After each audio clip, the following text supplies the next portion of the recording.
안녕하세요. 오늘도 사연살롱을 찾아주셔서 감사합니다.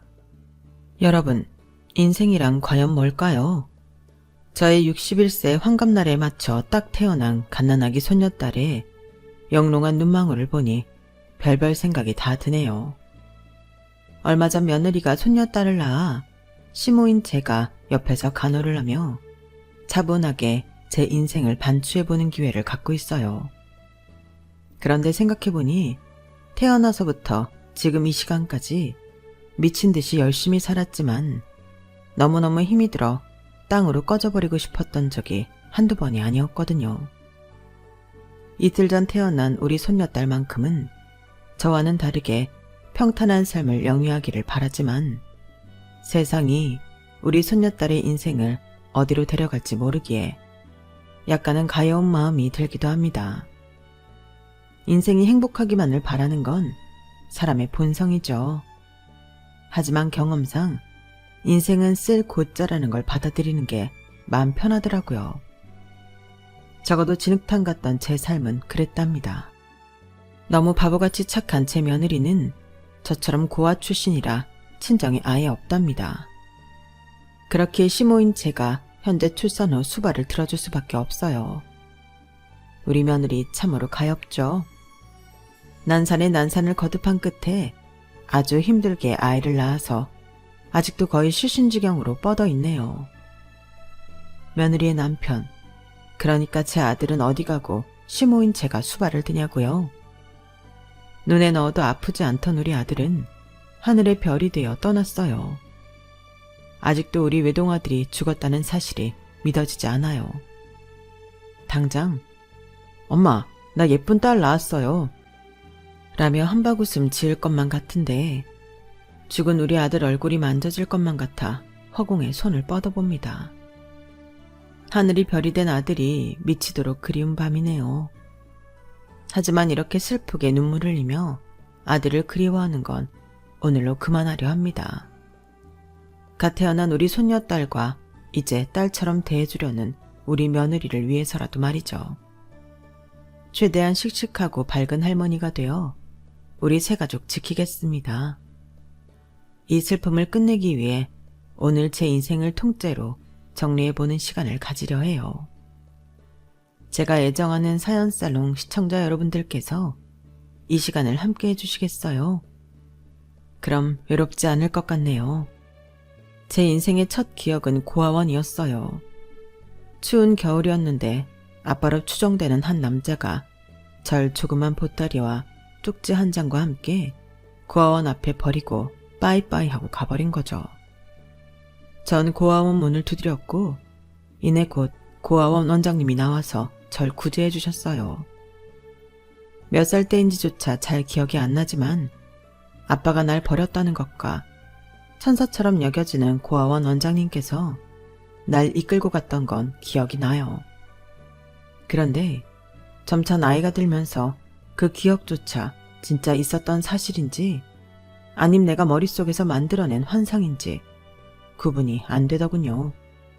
다만 고아원의 일원이 된 이후로는 그때 상황에 대해 단 한 번도 원장님께 다시금 여쭤보진 않았어요. 혹시라도 내 부모가 날 버린 게 사실이면 너무 충격받고 마음 아플 것 같았기 때문이죠. 여튼 그렇게 고아원 생활이 시작되었어요. 지금은 보육원이라는 공식 명칭 하에 이름도 예쁘게 짓고 시설도 깨끗하고 사회로부터 후원도 많이 받는다고 들었어요. 참으로 다행이에요. 그 아이들이 얼마나 불쌍한가요.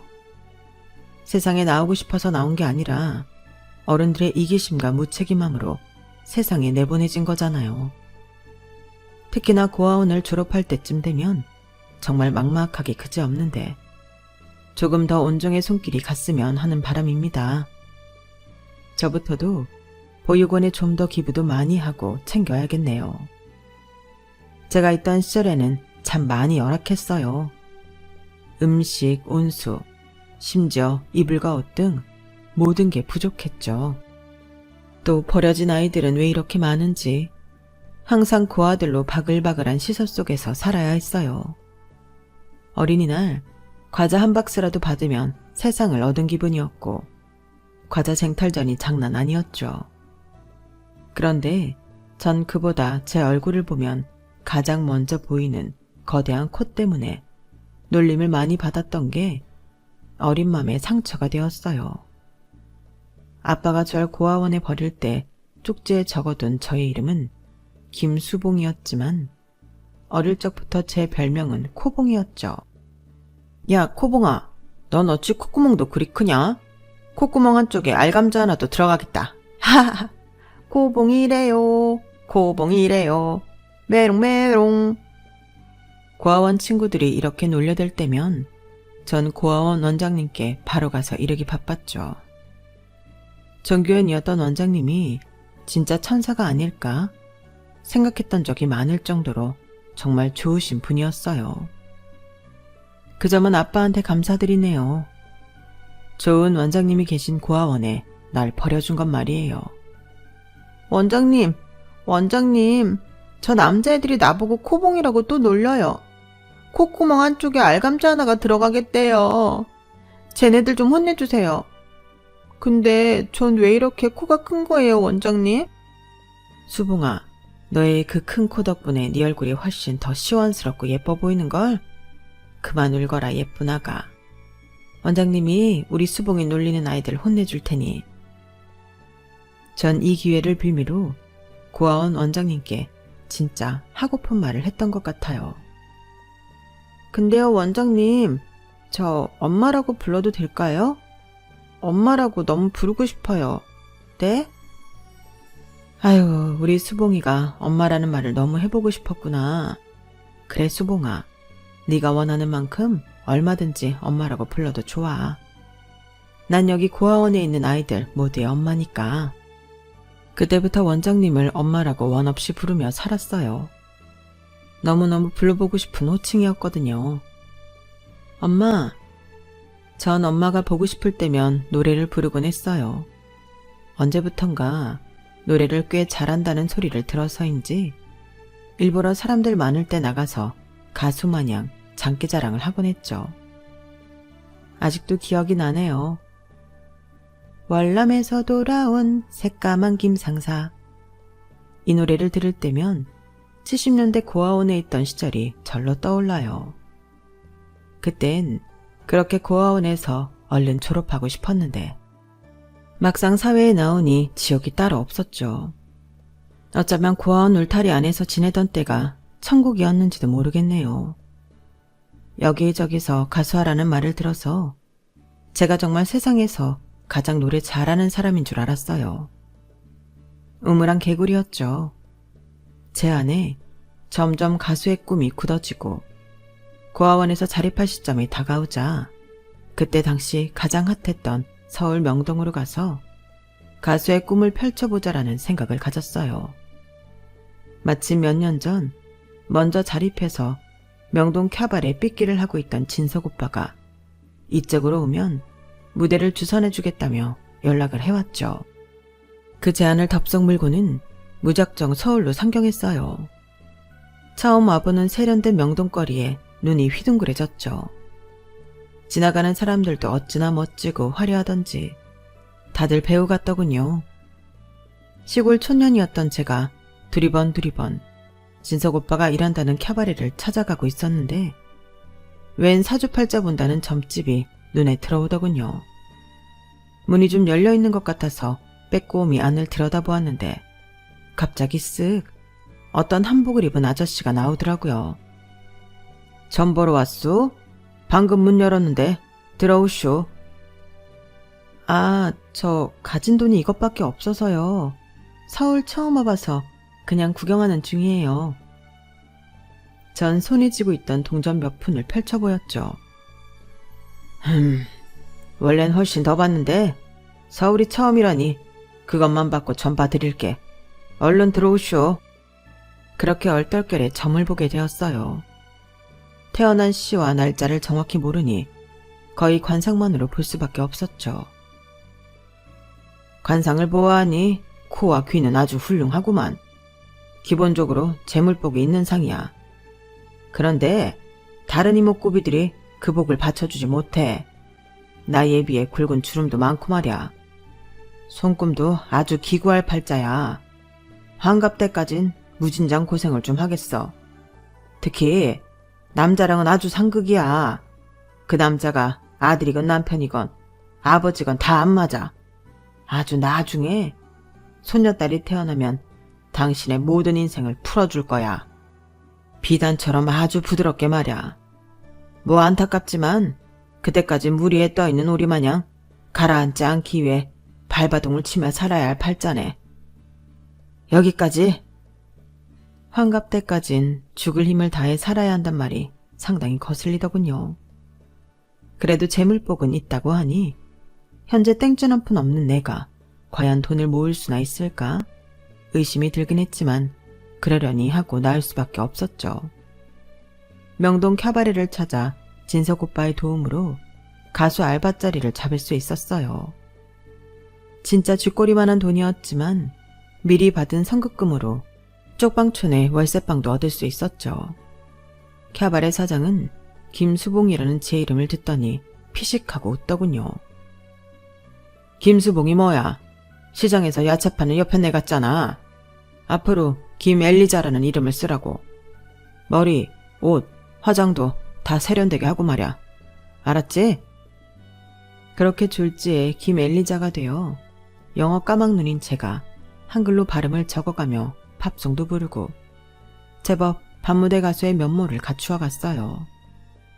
번 돈으로 명동 화장품 가게에 들러 진한 섀도우를 사서 콧볼 옆을 어둡게 칠해 최대한 코를 작아 보이게끔 했죠.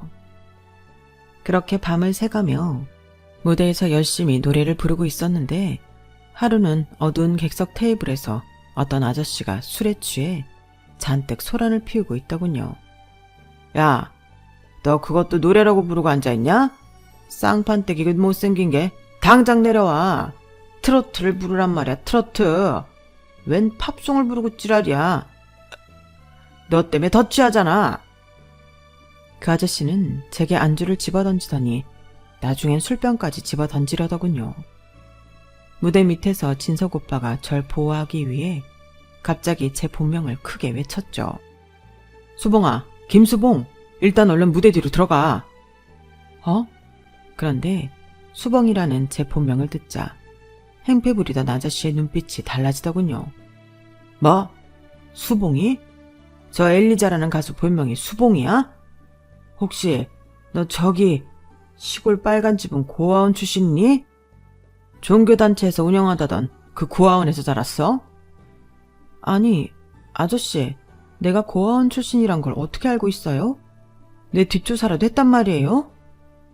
네 코를 보니 나랑 똑같이 생겼구나. 수봉아, 내가 네 아빠야. 정말 미안하다. 아빠가 술에 취해 너한테 행패를 부렸구나. 정말 미안해. 뭐라고요? 내 아빠요? 날 고아원 앞에 보따리 싸서 버리고 간 그 아빠 말인가요? 그렇게 전 아빠와 뜻밖의 장소에서 상봉하게 됐어요. 좀 더 밝은 곳으로 자리를 옮겨 아빠의 얼굴을 봤더니 진짜 내 코와 똑같이 엄청나게 큰 코가 한눈에 보이더군요. 저와 너무 닮은 아빠의 얼굴에 웃음이 나면서도 어이가 없었죠. 대화를 나눠보니 아기가 딱딱 맞았고 진짜 내 아버지가 맞더군요. 널 그 추운 날 고아원 앞에 버려서 정말 미안해.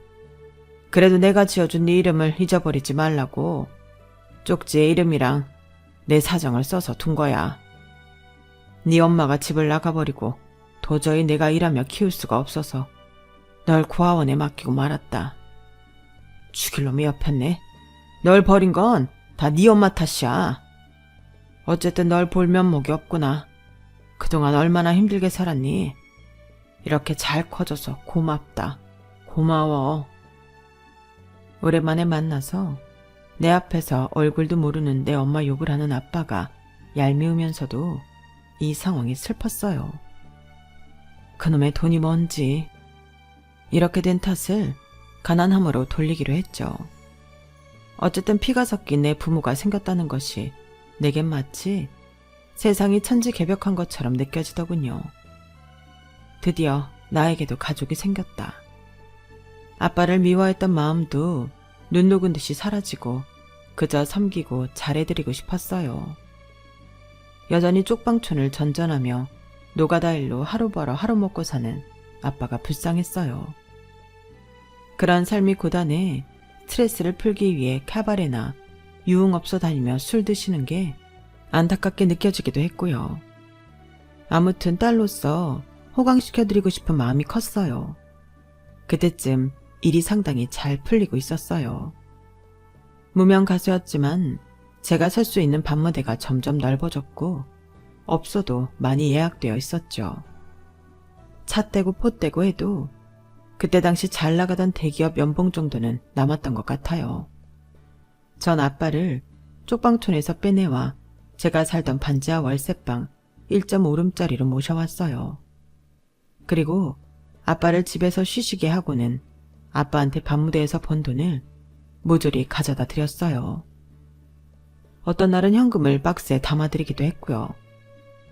아니 수봉아, 네가 이렇게도 많이 번단 말이냐? 처음엔 이렇게 놀라셨던 아빠도 돈을 계속 가져다 드리니 어느 순간부터 당연하게 여기시더군요. 그때 저도 20대 초반이었기에 세상 물정을 전혀 몰랐어요. 어른인 아빠가 제게 벌어다 준 돈을 잘 관리해 줄 줄만 알았죠. 전 그저 진석 오빠가 매니저처럼 차를 몰고 태워다 주면 내려서 노래 부르고 다른 밤무대를 돌곤 했죠. 그렇게 몇 개월이 지나고 일을 마치고 피곤한 몸을 이끌고 집에 도착했는데 웬 빨간 여자 구두가 벗겨져 있고 방에선 하하호호 웃음소리가 들리더군요. 아빠, 저 일 마치고 왔어요. 누구 손님이 오셨나 봐요. 제 인기척에 아빠와 그 여자가 방에서 기어 나오더군요. 능력 있는 우리 딸 왔구나. 자, 인사해라. 오늘부터 네 새엄마가 될 사람이니까. 네? 새엄마요? 그래. 난 이 새엄마야. 반가워. 노래를 잘해서 밤무대에서 현금을 쓸어 온다고? 네 아빠랑 아까 혼인신고까지 마쳤으니까 이제 나한테도 용돈을 바치도록 해. 딱 봐도 저랑 몇 살 차이 안 나 보이는 그 여자가 내 새엄마라니. 방 2개짜리도 아니고 1.5룸이기에 전 부엌에서 생활하고 있었는데 아주 불편하기 짝이 없었죠. 제가 번 돈은 다 아빠한테 바쳤기에 전 독립해서 나갈 돈도 없었어요. 당시 일하기도 바쁜 나날이어서 일단 그냥 넘어갔죠. 지금 생각하면 참으로 어리석었지만 그땐 고아원에서 나온 지 몇 년 안 돼 일만 하던 시절이었기에 아무것도 몰랐었네요. 근데 그 이후로 내 새엄마라는 사람이 몇 개월에 한 번씩 바뀌더군요. 더 황당한 건 다들 혼인도장을 찍었기에 이혼할 때마다 새엄마란 여자들이 위자료를 왕창 뜯어낸다는 거였어요. 그 돈은 다 제 주머니에서 나오는 돈이었죠. 하루는 아빠와 동거한 지 몇 달 안 됐던 새엄마란 여자가 제게 직접적으로 위자료를 요구하며 싸움이 났죠. 심지어 아빠는 술 처먹으러 밖에 나가고 없던 상황이었어요. 야, 내가 너보다 1살 어리지만 어머니 네 아빠랑 혼인신고까지 하고 3달이나 같이 산 네 새엄마인데 진짜 이렇게 푸대접 할 거야? 네 아빠는 딸인 너한테 위자료 받아서 나가라고 하는데 네가 주머니 탁 닫고 있으면 다야? 얼른 돈 내놔 돈. 나보다 어린 게 웬 중년 남자를 꼬셔가지고 혼인신고까지 하고. 네 인생이 불쌍타. 나가서 정직하게 돈 벌 생각은 안 하고 위자료조로 남의 돈이나 갈취하려 해? 새엄마? 참네, 웃기지도 않아. 누가 새엄마야? 내가 왜 니년한테 돈을 줘야 해? 내 피 같은 돈 한 푼도 못 줘. 그러자 그 여자애가 제 머리채를 잡고 흔들더군요. 저도 질 수 없었기에 같이 머리채 쥐고 발로 차고 아사리판이 나고 말았죠. 결국 그 여자는 빈손으로 씩씩거리며 짐을 싸고 나갔어요. 저도 분이 다 풀리지 않아 씩씩거리고 집에 있는데 몇 시간 후 술에 잔뜩 취한 아빠가 집에 들어오더군요. 당장 따져 물었죠. 아니 아빠, 이제 집에 여자 좀 그만 들이세요. 무슨 데려오는 여자마다 혼인신고해서 다들 이혼 절차 받고 위자료 뜯어가게 냅두는 거예요. 결혼하면 잘 사시든가요. 열받아 죽겠네요 정말. 아니 이년이 어디 아빠 앞에서 싸가지 없이 지랄이야. 돈 좀 번다고 유세 떠냐? 에휴, 날 애초에 낳는 게 아니었는데. 내가 널 왜 버리게 됐는지 술 취한 김에 다 물어줄까? 네 엄마가 암초기였는데 치료하면 살 수는 있다고 하더라. 근데 수중에 치료비가 있어야 말이지. 딱 그때 옆집 살던 아들만 내리 타서 있는 집에서 널 양녀로 주면 암치료비 다 대준다고 하대. 그래서 오케이 했는데 그 집 바깥 양반이 애초 약속했던 금액의 반만 주지 뭐냐. 그래서 화가 나서 널 고아원으로 빼돌려버리고 그 돈은 내가 날름 다 써버렸지. 도박, 여자, 술 이렇게 세 세트로 날려버리니 한 달이면 다 써버리더구나. 매정한 양반. 약속한 금액이나 다 주지. 뭐라고요? 아빠, 엄마 암치료비를 그렇게 다 날려버렸단 말이에요? 그럼 엄마가 도망간 게 아니었어요? 우리 엄마는 대체 어떻게 된 거예요? 아, 어떻게 되긴 어떻게 돼. 암치료 못 받아서 한 1년 살다 죽었지 뭐. 어차피 죽을 목숨 뭐하러 돈 쓰나. 그냥 죽지. 그 얘기를 듣자 아빠가 인간으로 보이지 않더군요. 진짜 사리를 느꼈지만 꾹꾹 참았죠. 당신 인간 맞아? 당신이 내 엄마를 죽인 거야. 암 치료하면 살 수 있던 엄마를 죽여버린 거라고. 당신을 내 아버지라며 잔신하만 섬기고 가족이라고 생각했던 게 부끄럽다. 다시는 나 찾을 생각 마. 나도 당신 죽었다고 생각하고 살 테니까. 그렇게 아빠와의 인연을 끊고 제 짐을 간단히 챙겨 그 집을 나오고 말았어요. 당시 수중엔 정말 무이푼이었기에 차비조차 없었죠. 그동안 벌었던 돈은 다 아빠 주머니로 들어갔으니까요. 엉엉 울며 돈이 남은 공중전화 박스를 겨우 찾아 진석 오빠한테 전화했어요. 하도 울어서 목소리도 잘 안 나오더군요. 오빠, 나 인간 같지도 않은 아빠랑 헤어지고 집 나왔어. 다신 아빠랑 상종 안 하려고. 나 한 푼도 없는데 여기로 데리러 와줄 수 있을까? 한밤중에 미안해 정말. 매니저 역할을 하던 진석 오빠는 차로 절 데리고 본인의 자취방으로 갔죠. 내가 너 매니저 노릇하며 네 덕분에 돈 좀 모아둔 게 있으니 그거 다 줄게. 월세방이라도 잡아서 당분간 지내. 몸이 편해야 노래도 잘 나오고 일도 계속할 수 있으니. 고마워 오빠. 그 돈은 내가 일해서 당장 갚을게. 됐어. 다 네가 일해서 번 돈인걸. 그리고 아빠 일은 다 잊어 수봉아. 우린 고아원 출신이잖아. 애초에 부모 따윈 없는 애들인걸. 원래 없는 사람이 나치고 다 잊어버리고 살자. 오빠의 자취방 근처에 월세방을 얻고는 더 수월하게 함께 일하러 다닐 수 있었어요. 어릴 적 고아원에서부터 날 정말 잘 챙겨주던 진석 오빠와 가까이 살다 보니 사고가 나고 말았죠. 덜컥 임신이 되고 만 거예요. 이 사실을 안 저도 놀랐지만 진석 오빠도 매우 당황스러운 표정이더군요. 정말? 임신을 했다고? 조심한다고 했는데 어쩌지? 한창 일할 시기에 네가 돈 안 벌면 우리 둘 다 굶어 죽게 생겼는데. 날 돈 버는 기계로 보는 거야 뭐야. 지금 오빠 아기를 가졌다는데 고작 반응이 이거야? 진짜 실망이다. 아니 그게 아니고 현실이 그렇다는 거야. 어쨌든 아기 낳을 때까진 이 악물고 일해서 돈 모아두자. 아기 낳으면 돈 많이 들 거 아냐. 저도 임신한 몸으로 아기 낳을 때까진 돈을 벌어야 한다고 생각하긴 했지만 막상 아기 아빠인 진석 오빠가 그렇게 말하니 맥이 빠지더군요.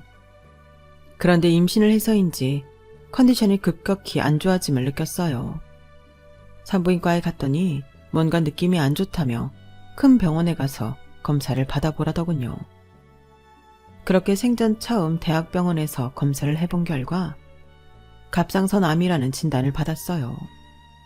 그때는 암이면 죽는 줄로만 알았기에 충격이 너무 컸죠. 의사는 임신보다는 암 치료하는 게 급선무라고 했지만 전 아기를 위해 출산 후에 치료를 받겠다고 했어요. 너무 무서웠지만 뱃속에 꼬물거리는 아기를 어떻게 할 수는 없다고 생각했어요. 아빠와의 인연도 끊어지고 다시금 혼자가 됐는데 내 핏줄을 가진 이 아기만이 진짜 내 가족이라 느껴졌기 때문이었죠. 가족을 죽일 수는 없었어요.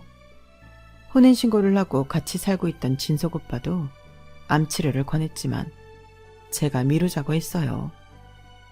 아니 오빠, 이 약이 꼭 나을 거야. 의사 선생님 말로는 갑상선암은 꽤 흔한 암이라 출산 후에 치료해도 생명에 지장은 없대. 그렇게 떡두꺼비 같은 우리 아들 한중이를 낳고 암 수술을 받았죠. 그런데 시기를 약간 놓친 탓인지 아님 갑상선 수술을 하면 다 그런 건지 목소리가 심하게 갈라지더군요. 내 목소리가 왜 이러지? 이러다가 나 다시 노래 못 부르는 거 아니야? 아우 바보야. 그러게 애기 따위 또 가지면 되니까 얼른 지우고 최대한 빨리 암 수술 먼저 받았어야지. 이게 뭐야? 이 목소리로 앞으로 노래는 어떻게 하며 돈은 무슨 수로 벌 거야? 우린 다 망했어. 망했다고. 제 마음이 아픈 것도 사실이었지만 혼인신고 후 점점 남편이 절 돈 벌어오는 기계로만 보고 있다는 생각이 짙어졌어요. 그 사실이 절 더 힘들게 했죠. 완전히 쉰 목소리에 쫙쫙 갈라진 목소리로 더 이상 노래는커녕 말도 잘 못하겠더군요. 한 몇 달 지나면 괜찮아지겠지라고 생각했지만 상황은 나아지지 않았죠. 제가 다시 밤무대를 뛰어 돈을 벌어다 주길 바랬던 남편도 이내 포기하고는 갑자기 엉뚱한 선언을 하더군요. 더 이상 네 목소리가 나아지기만을 기다릴 순 없어. 나 사업할 거야. 그동안 모아놓은 돈 다 통장에 있지? 그 통장 당장 내놔. 뭐? 오빠, 앞으로 우리 한중이 키우는데 들어갈 돈 모아놓은 통장을 달라는 거야? 그건 못 줘. 절대 안 돼. 캬바레에서 직원으로 일하며 돈 벌면 되잖아. 왜 쉽게 돈을 벌려고 해? 갑자기 무슨 사업이냐고. 내가 설명하면 멍청한 네가 알아듣기나 하겠어? 어서 통장 내놔. 사업해서 돈 불려주면 될 거 아냐. 남편은 거의 갈취하다시피 해서 통장을 뺏어갔어요. 사업 성공해서 돈 불려주겠다는 남편은 당최 무슨 사업인지도 모르는 일을 벌인다며 집에 들어오지도 않더군요. 추중에 있던 돈은 점점 떨어지고 남편은 생활비 한 푼 가져다 주지 않자 저라도 일을 해서 돈을 벌어야 했죠. 우리 핏덩이 아들을 위해서 말이죠. 친하게 지내며 우리 아들을 예뻐해 주시던 동네 할머니께 용돈을 쥐어드리며 한중이를 부탁하고는 보험 일을 시작했어요. 초반에 가끔 집에 들어와 제가 모아놓은 돈을 다 뺏어가던 남편은 어느 날 쪽지 한 장만을 남긴 채 집을 나가버리더군요. 사랑했지만 더 이상은 힘들구나. 우리 한중인 잘 부탁한다. 미안하다. 지금 환갑이 된 나이에도 그 쪽지의 글자가 또렷이 기억납니다. 그때 당시 제가 그 쪽지를 읽으며 육성으로 지랄 연병하네 라고 했던 기억도 나고요. 아주 어릴 적 제 이름 김수봉이 적힌 쪽지와 함께 아빠에 의해 고아원 앞에 버려졌던 것처럼 이번엔 남편한테 쪽지 한 장으로 버림받았죠. 가족과 인연을 끊는 일이 이리도 쉬울 수가요. 어린 날의 저는 아무런 힘도 없고 연약했겠지만 그땐 달랐어요. 제겐 책임져야 할 진짜 내 가족인 우리 아들 한중이가 있었으니까요. 돈만 갈취해가던 쌀데기 없는 남편이 집을 나간 것에 오히려 반가워하며 저 혼자 열심히 돈을 벌었어요. 캬바레 손님들을 대하던 서비스 마인드로 고객들을 대하며 보험 가입을 유도했죠. 그렇게 한 5년이 흐르고 동네 할머니께서 돌아가셔서 한중이는 집에 혼자 있게 되었어요. 제가 밤늦게 일을 마치고 집에 들어오면 울다 지쳐 눈물 자국이 까맣게 얼굴에 묻어있던 한중이가 신발장에서 잠들어 있었죠. 그런 아이의 모습을 볼 때면 가슴이 찢어졌지만 당장에 입에 풀칠하는 게 급했던 저는 마음을 단단히 먹어야만 했죠. 다행히 생활력이 강한 스타일이었기에 그 지점에서 보험 왕이 되는 등 보험업계에서 승승장구하여 돈을 꽤 모을 수 있었어요. 제가 더욱 신이 나서 일할 수 있었던 원동력은 똑똑한 우리 아들이었죠. 한중이는 어릴 때부터 매우 똘똘하여서 주변에서 영자라는 소리를 많이 들었어요. 전 우리 아들을 최대한 밀어주기 위해 보험일에서 벌어놓은 돈으로 학군지에 거의 다 쓰러져가는 단독주택 하나를 헐값에 구입할 수 있었어요. 방이 2개였기에 우리 한중이 공부방을 마련해 줄 수 있어서 기뻤죠. 그 집은 정말 내 피와 땀, 눈물이 담긴 곳이었어요. 학군지에서 살며 우리 한중이는 열심히 공부해 그토록 원하던 서울대 상경대에 입학할 수 있었어요. 너무너무 기뻤죠. 그때 합격 소식을 전하던 우리 아들의 목소리가 제 귓가에 들리는 듯 하네요. 엄마, 나 서울대 합격했어요. 내가 원하던 상경계열 말이에요. 이제 서울대생이니 내가 과외 알바 열심히 해서 엄마한테 생활비도 드리고 얼른 좋은 곳에 취업도 할게요. 엄마 그동안 보험일 뛰느라 고생한 거 제가 다 갚아드릴게요. 아휴, 경사 났네, 경사 났어. 우리 아들이 서울대라니. 신이시여, 감사드립니다. 우리 아들 고맙다, 내 아들. 넌 내 인생의 전부야. 네가 코피 터져가며 밤새 공부해서 된 거지. 엄마가 해준 건 아무것도 없다, 정말. 너무 고마워. 행운은 한꺼번에 같이 오는 것인지 어느 날부턴가 허름했던 그 지역이 싹 다 재개발이 된다는 소문이 돌더군요. 그리고는 몇 년 후 실제 싹 밀리고 대단지 브랜드 아파트가 들어서더군요. 지하철역과 함께 말이죠. 제가 팔자에도 없는 아파트 주인이 된 거죠. 역세권의 학군지, 브랜드 대단지 조건까지 갖춘 우리 집의 집값은 하늘 높은 줄 모르고 천정부지를 솟더군요. 그 속도가 무서울 정도였죠. 이미 내 외동 아들이 서울대까지 합격한 마당에 그 비싼 아파트를 깔고 앉아있을 이유가 없었어요. 아들과 상의하에 아파트를 팔고는 통장에 찍힌 생전 처음 보는 금액을 들여다보며 열심히 영을 세어보았던 기억이 나네요. 그 돈으로 서울 외곽으로 가서 대학 근처 원룸 건물을 하나 사서 맨 탑층 주인 세대의 아들과 살며 월세를 받을 수 있었어요. 매달 통장에 꽂히는 월세돈이 무슨 불로소득처럼 느껴지더군요. 우리 한중이는 서울대에서 박사학위까지 취득하고는 대기업 경제연구소에서 일하고 있었어요. 그런데 그토록 자랑스러운 우리 아들이 소기업 말단 여직원과 결혼을 하겠다며 선포하는 게 아니겠어요? 갑자기 결혼? 그것도 고졸 출신으로 겨우 야간대 나온 여자랑? 또 뭐? 부모 없는 고아원 출신이라고? 이한중, 다시 생각해. 네가 뭐가 빠지는 게 있다고 그런 여자애랑 결혼하겠다는 거야. 조건이 다가 아니지만 그렇다고 결혼에 있어 사랑이 다가 아니야. 엄마도 고아원 출신이면서 반대하시면 어떡해요. 수진이가 살아온 인생 들어보시면 엄마도 공감하실 거예요. 정말 혼자서 치열하고 성실하게 살아온 여자예요. 착하고 정숙한 여자면 며느리감으로 된 거지. 뭘 더 바라시냐고요. 생전 큰소리 한번 안 내던 우리 아들이 제게 대뜸 대더니 화가 나기보단 너무 당황스럽더군요.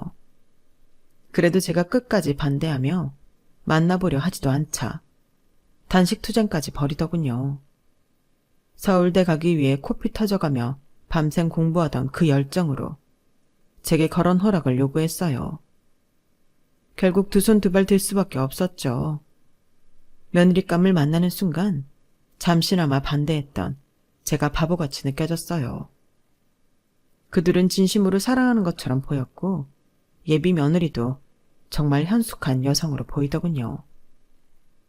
어머님, 제가 고아원 출신이라고 반대하신 거 이해합니다. 하지만 제가 앞으로 정말 잘할게요. 한중 씨한테나 어머님께나 최선을 다해 잘하겠습니다. 결혼 허락해 주셔서 감사합니다. 울지 마라 세아가. 나도 고아원 출신인데 괜한 선입견을 갖고 잠시나마 욕심을 내봤구나. 다 부질없지 뭐. 우리가 부모로부터 버림받고 싶어서 버림받았나. 우리는 잘못 없다. 다 잊고 열심히 살면 된다. 네가 어떻게 살아왔는지 말 안 해도 다 알 것 같아서 너무 가엾구나. 이제 내 식구가 됐으니 날 친엄마처럼 따르고 진짜 가족처럼 지내보자꾸나. 알았지? 어머님, 감사합니다. 예비 며느리와 손 붙잡고 식당에서 엉엉 울었네요. 그 아이가 얼마나 외롭게 살아왔을지 누구보다 잘 알았기에 우린 공감대가 형성되어 쉽게 가까워질 수 있었죠. 정말 가까운 사람과 아들의 회사 사람들만 초대한 채 스몰 웨딩을 진행했고 한 6개월 정도 지났을까?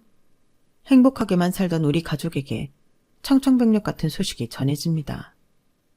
며느리로부터 한 통의 전화를 받고 나서 말이죠.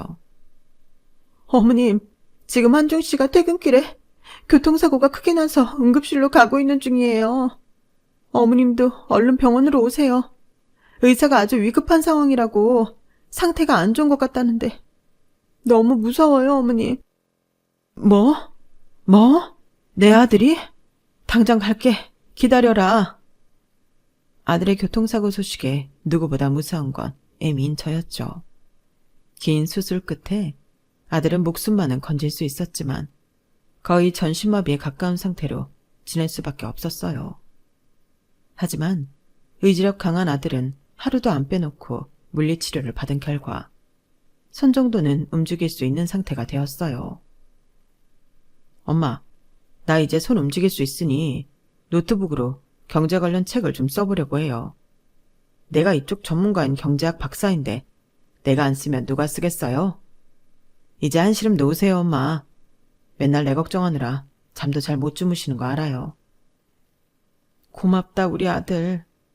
내가 원룸 건물 월세 받은 걸로 너희 부부 생활비는 다 대줄 테니 돈 걱정은 말아라. 그저 소일거리 정도로 생각하고 절대 무리하지 마라. 그래도 밝은 목소리의 아들 덕에 한시름 놓고 살 수는 있었어요. 제 하나뿐인 아들이 살 수만 있다면 내 돈을 다 갖다 바쳐도 아깝지 않았죠. 그런데 세상은 참 지독하더군요. 내가 조금이라도 안심하며 마음 놓고 사는 꼴을 못 보나 봅니다. 완전히 절망의 구렁텅이로 날 몰아넣는 사건이 벌어지고 맙니다. 또다시 며느리에게서 온 전화 한 통을 받고는 말이죠. 어머님, 한중 씨가 갑자기 휠체어에서 쓰러져서 지금 119 타고 병원으로 가고 있는 중이에요. 제가 심폐소생술하고 그랬는데도 의식이 없어요. 어떡해요. 그 길로 아들에게로 달려갔지만 그 모든 고비를 다 넘겨온 아들은 무심하게도 심장마비로 급사하고 말았죠. 하늘이 무너지는 것 같았어요. 내 몸이 지하 100층으로 꺼져버릴 것만 같았죠. 나에게 살아갈 희망이 사라져버렸어요. 장례식 이후 착한 며느리는 오히려 날 걱정하더군요. 어머님, 제가 당분간 어머님 집에서 출퇴근할게요. 눈에 초점도 없으시고 어머님께서 이렇게 되시면 안 돼요. 전 가족도 없이 어머님을 진짜 내 친엄마라고 생각하며 살고 있었는데 기운 내세요. 제발요. 네? 하도 옆에서 난리를 치며 제 기운을 조금이라도 북돋아 주려는 며느리 덕에 겨우겨우 물이라도 마시며 목숨을 부지할 수 있었어요.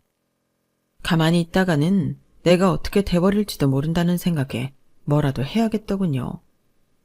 오래전에 그만둔 보험 일을 다시 시작해볼까도 생각했지만 다 늙어서 그건 엄두가 안 나더군요. 마침 우리 건물 1층을 야채가게로 개조하여 한 세입자가 운영하고 있었기에 그 야채가게를 찾아가 알바로 써달라며 사정을 했죠. 아니, 사모님. 아드님 떠나셔서 정신도 없으실 텐데 일을 하신다고요? 그냥 쉬시는 게 낫지 않겠어요? 내가 살려고 그래요. 가만히 있으면 아들 생각나서 미쳐버릴 것 같아서. 야차가게 사장도 제 상황을 다 알다 보니 안타깝게 여기고는 알바자리를 내주었죠. 그렇게 주인보다 더 열심히 일하며 몸을 혹사시켰어요. 정신을 차려보니 우리 며느리도 본인 슬픔 추스르느라 내 수발 드느라 일하느라 정신이 없더군요. 내 아들이 죽은 마당에 젊디 젊은 며느리를 잡아둘 수만은 없다고 생각했어요. 예, 아가, 수진아, 이리 와서 내 말 잘 듣거라. 네 남편은 이미 죽었으니 1살이라도 젊었을 때 어서 다른 남자 만나서 재혼해. 전셋집이지만 너희 신혼집 보증금 빼서 다른 동네에 집을 사서 여러 남자 만나봐. 모자란 돈은 내가 대줄게.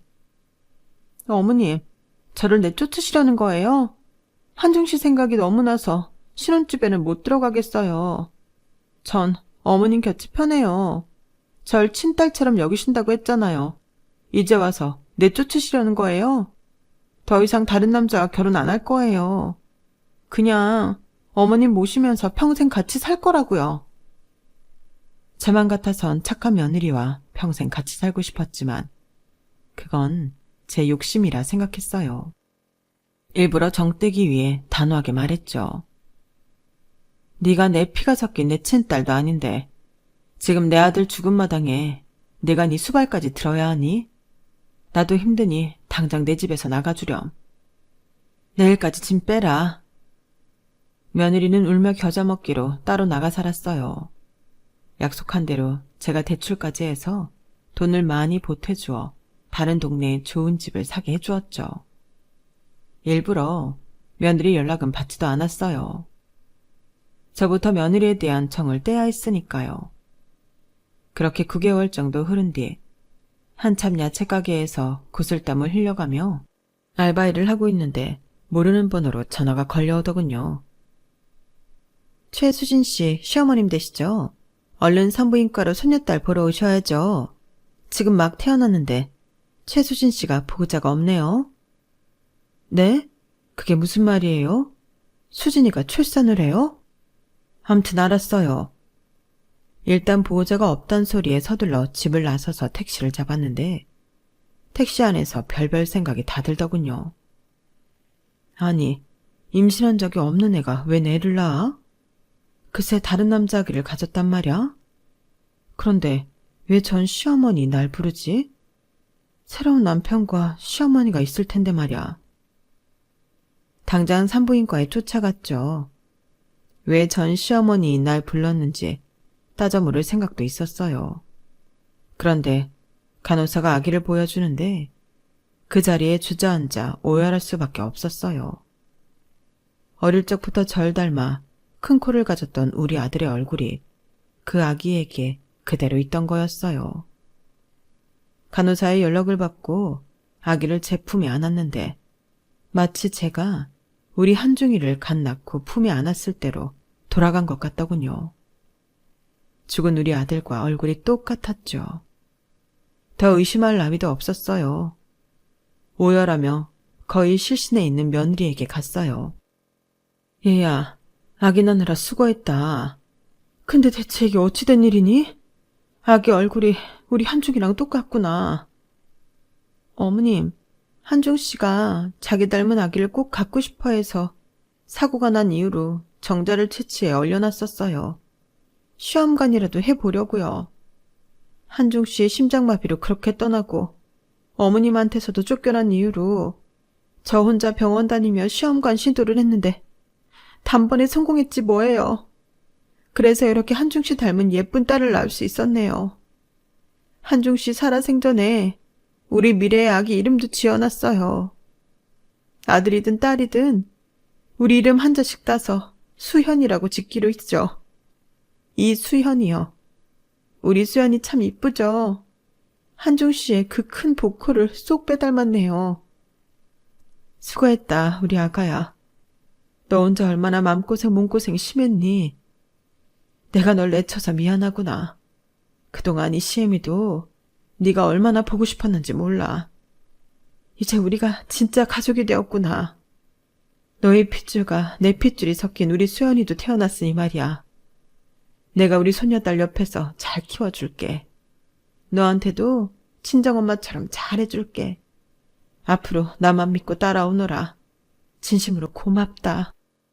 이로써 우린 진짜 식구가 되었어요. 수연이라는 천사 같은 손녀딸로 인해서 말이죠. 예전 제가 20살 때 명동에서 관상 봐주던 사람 얘기가 문득 떠오르더군요. 60 넘어 태어난 손녀딸이 내 인생을 평안하게 해준다던. 우리 손녀에게 그 기대를 걸어봐야겠네요. 며느리는 이제 저에게 엄마라고 부른답니다. 제가 고아원 원장님을 믿고 따르며 엄마라고 불렀던 것처럼 말이죠. 온통 여자로만 구성된 우리 세 식구 예쁘게 행복하게 잘 살겠습니다. 더 이상 슬퍼하지 말고 울지 않고 씩씩하게 말이죠. 제 인생 이야기를 들어주셔서 감사합니다. 여러분의 앞길에도 따스한 행복만이 가득하길 기원합니다. 여러분, 사연 댓글에 응원과 현명한 조언 부탁드려요. 좋아요와 구독은 저에게 큰 힘이 됩니다. 오늘도 좋은 일 가득하세요.